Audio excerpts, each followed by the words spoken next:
Week 12 of college football, kind of a deceiving week because that makes you think that, there's 12 games, so we must be at the end, but we're not. We got a few weeks left. Pretty exciting. And all the college football playoff stuff's coming into form. Our teams are playing this week with Colorado and Utah. We don't talk much about those Utah on this show for obvious reasons, but that's probably obviously the matchup I'm most excited about.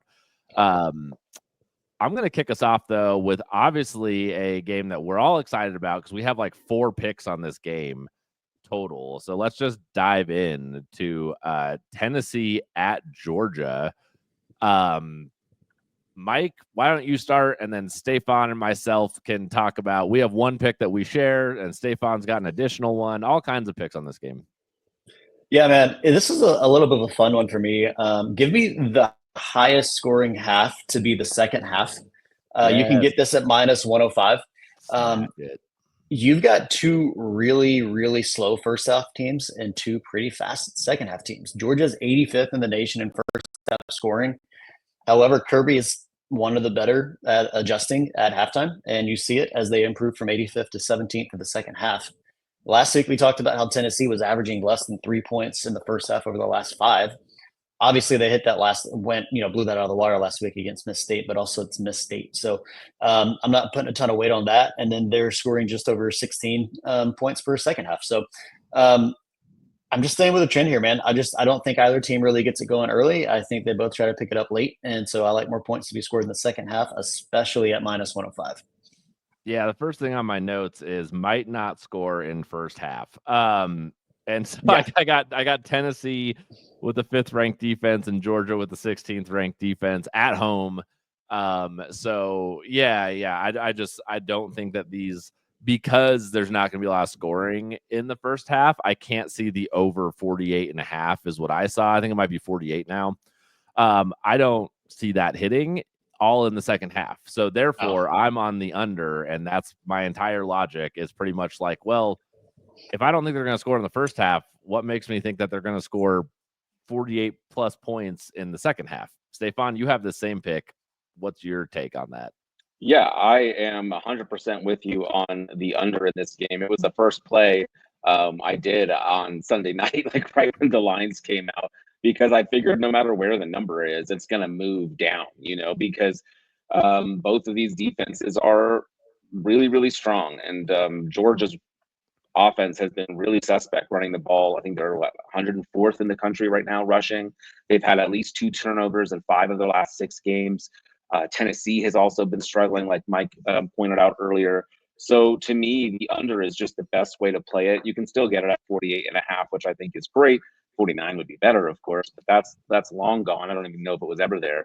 So we're going to just go ahead and roll with the under here. I think the defenses really step up, because this really is a possible elimination game for Georgia. Like, Georgia needs this, and I could see them being like, you know what, we're not going to trust Carson Beck to do too much in this game. We're going to rely on our defense, and we saw how dynamic they can be. They can get up, like we saw against Texas. So I just like the under in this one.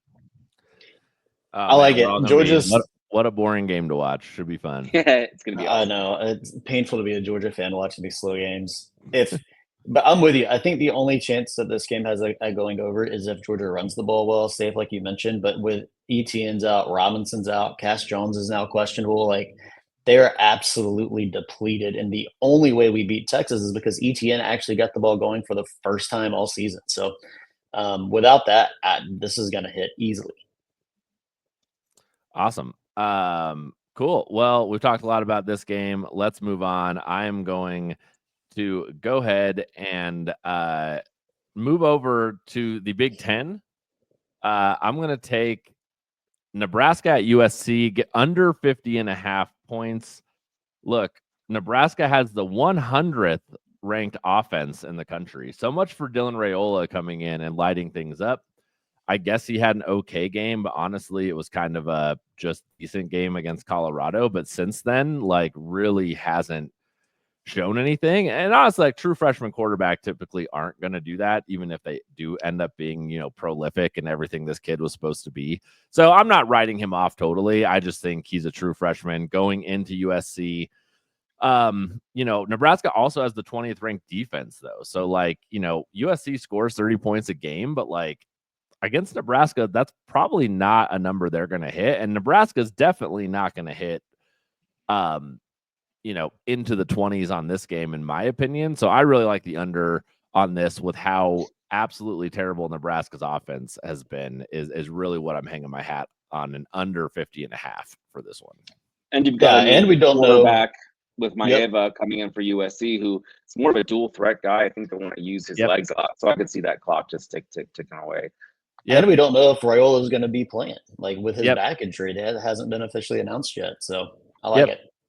Yep. Either way, Raiola or the backup, it's not great. Not great for Nebraska. Mike, what's your next pick?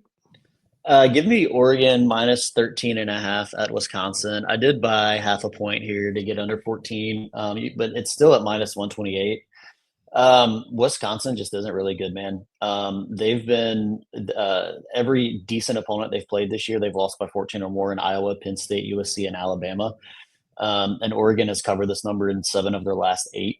Oregon hasn't had the toughest schedule, in my opinion, outside of Ohio State. But Wisconsin kind of falls right in line with who they've been absolutely demolishing. So to cover 2 touchdowns here feels pretty easy to me. Stefan, you got this pick too.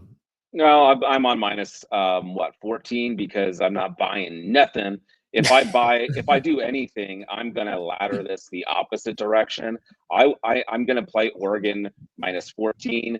I'm also gonna play Oregon minus 20.5, which comes in at a juicy. It's not an official bet. That's at plus 148. I just think Oregon's a much better team here. Yep. They still could miss out on the Big Ten championship game if they pick up 2 losses, which isn't going to happen, but no. They have their eyes set on winning the national championship, and I think they want to get in with a win, get out, and I think they do it. I think they just blow this Wisconsin team out. It's just not a good team right now.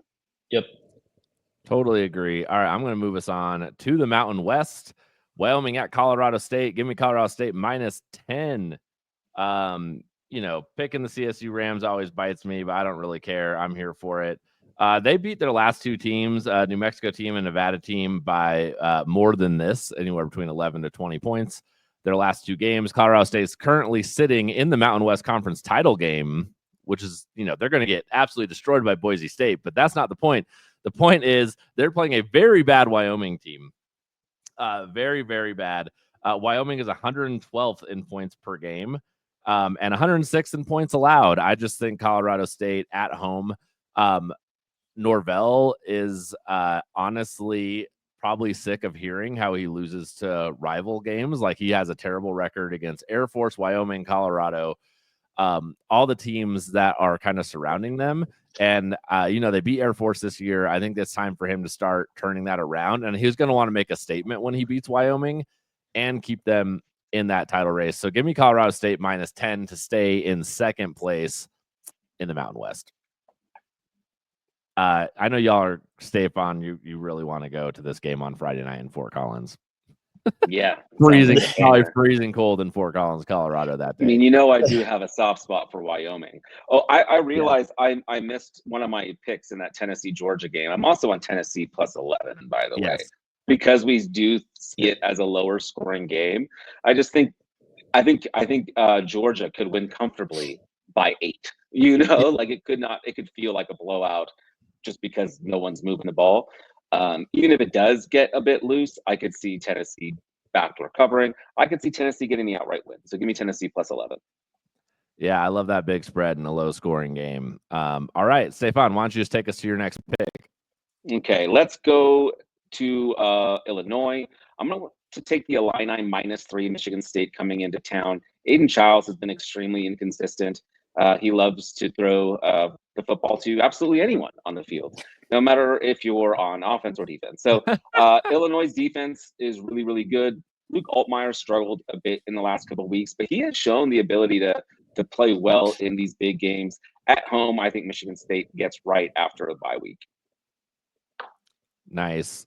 I was almost on that Illinois pick as well. That Illinois team's been impressive. I know they've had a couple stumbling blocks lately, but I do like this as a get right game. Mike, what's your next take? Yeah, give me the Kansas at BYU game to go over 56.5 points. Yep. I like that a Uh, lot. BYU, man, they've found a way to put up points for the most part this year against bad defenses, and that kind of falls right in line of where this is at. They're averaging just over 32 points a game. Defensively, I think they look better statistically than they actually are on defense. They're only giving up 20 points a game on paper, but they also haven't played a ton of really strong offenses, and they still gave up 24 and 35 to UCF and OK State. Meanwhile, Kansas, as much as I was fading them like crazy early in the season, they've kind of turned it on recently. They've averaged almost 35 a game Yep. over the last 6 while giving up over 30 in just as many. So I just think these are two good offenses against two really bad defenses to go over 56.5. I love I it. like I it don't too. think Kansas can pull off what they did against Iowa State necessarily, but I do like them scoring a bunch of points. I like this because I think Kansas actually pulls the upset, and so I think both teams score a bunch. I'm not picking it, but because I think I don't think one team's going to get like 40 to 10 or something like that. So bro, I've got so many plays. I got a couple plus 1,000s I'm going to get to in a minute here. So. I know you do. let's go. Why don't you keep us rolling to your next pick? Okay, let's go ahead and jump to Texas minus 13.5 at Arkansas. Arkansas has played really well in a few games, and they've looked really mediocre in a bunch of others. I'm just going to lean with the team that I think is significantly better. They have a lot more talent. You've got Quinn Ewers healthy again. You've got Isaiah Bond back, and I think that's the big difference here. Yep. Isaiah Bond gives them an element of speed that I don't think Arkansas's defense is going to be able to deal with. So I just like Michigan State to win this by 2 touchdowns. Sorry, I like Texas to win this by 2 touchdowns. I've got Michigan State written right under it, so I have Texas minus 13.5. As a general college football fan, I would love a fully healthy Texas team versus a fully healthy Oregon team in the college football playoff. That would be a great matchup, in my opinion. Yeah. I think that would be awesome as a college football fan, for sure. But Stefan, keep us rolling. I think both Mike and I have emptied the chamber, so I think you are. Okay. I think you're up here, unless Mike, you're missing any picks here that I'm. Nah, man. No, I think it's all Stefan rolling with us from here on out. Well, I've got one more play for this weekend. We're going to take Clemson in the first half against Pitt. Pitt on back-to-back losses. They really are out of the picture now, and I think they're more playing to their actual level. Clemson, meanwhile, continues to play well. They still have an outside shot of making the playoff if they can, somehow. They're on the wrong side of a bunch of tiebreakers with Miami because of that loss to Louisville, but they still have everything to play for. Give me Clemson in the first half minus 6.5. Last night on Total College Football, Travis and I were breaking down some of the odds, just like to make the playoff, to win the Natty, and just looking at the field, there were some really interesting tidbits that I saw that I wanted to share with y'all. So Ole Miss and Alabama right now are extremely good teams. Both most likely, both are likely to make the playoff. You can get both of them at plus 1,000 to win the national championship. So I'm going to go ahead and take both of those. I'm going to take Ole Miss to win the Natty at plus 1,000, and I'm going to take Alabama to win the Natty at plus 1,000. So that's 10 to 1. So even if you just put like a $10 bet on it, you put two $10 bet, $20, you're going to make 100. It's going to be beautiful. We're going to love it. So Ole Miss or Bama, and Bama actually taking both at plus 1,000. So we're going to have to wait a little while for one of those to cash. I just think Ohio State is down. Oregon has finally won a big game this year against Ohio State, but this is the first time they did it. Everyone was saying going into that game, well, Oregon's never won it. Now we want them to do that 3 times in a row. Sure, they have to win in the Big Ten championship to get the bye, and then you have to go through that gauntlet. Or if you lose that game, you have to host a playoff game and play. So I just don't see Oregon doing it. And the number for Oregon and Ohio State is like plus 320, plus 340. And there's just not enough value there. I like Georgia at plus 800, but they're not even. If they lose this week, they're not even going to make it. So I like this Ole Miss and Bama to win the Natty. Final future play I have, you can get Miami to make the playoff at minus 150 right now. They don't have a tough schedule remaining, and they have all the tiebreakers against Clemson, as I mentioned earlier. So Miami plays versus Wake and then at Syracuse. If they win either one of those, if they win both of those games, which they should, they'll be in the ACC championship game against most likely SMU. I can always hedge there if I need to and take SMU in the points, or I can just let it roll. And at minus 150, I just feel like this is really good. It may not be great value, but it's just, to me, a smart play. Yeah, And it feels like what's going to happen. Yeah, minus 150 is like a 60% implied probability. And to me, there's better than the 60% chance of Miami to make the playoff. Cam Ward didn't look great last week, but I think that's fine. He's not going to have a perfect week. He'll bounce back. That's not going to be an every week thing. I'd also like to point out that our SEC futures have done really well so far, and it's looking even better. We already hit Vandy. We hit LSU to miss the playoffs. Boom. We had Ole Miss to make the playoffs at plus money. Like we're looking great there. Yeah. I love it. Love it. All right. Well, this is the part of the show where we run things down. You made it. Most importantly, go follow us on YouTube. Like and subscribe, all the positive things on YouTube. Follow us. It's the most fun place to come check us out. Otherwise, check out anywhere you get your podcast. Like and subscribe to all of that as well. And follow us on the socials as well. So we're going to run this down. I'll kick us off. I got Nebraska at USC under 50.5. Wyoming at Colorado State. Give me Colorado State minus 10. Tennessee at Georgia under 48.5. Mike, you're up. Yeah, I'll take in the same Tennessee at Georgia game, the highest scoring half to be the second half at minus 105.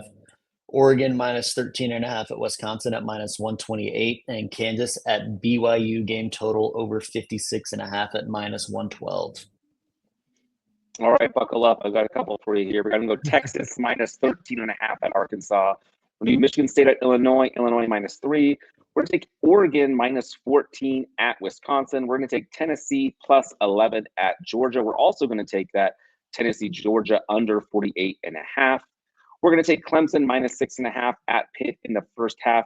And then a few futures for you. We're going to take Ole Miss to win the Natty at plus 1,000. We're going to also take Alabama to win the Natty at plus 1,000. I stuttered because I have a typo in there. And then we're going to do Miami to make the playoff at minus 150.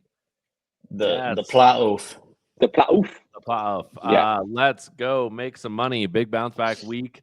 Lots of awesome college football and NFL to watch. Go check out the NFL show. We will talk to y'all later.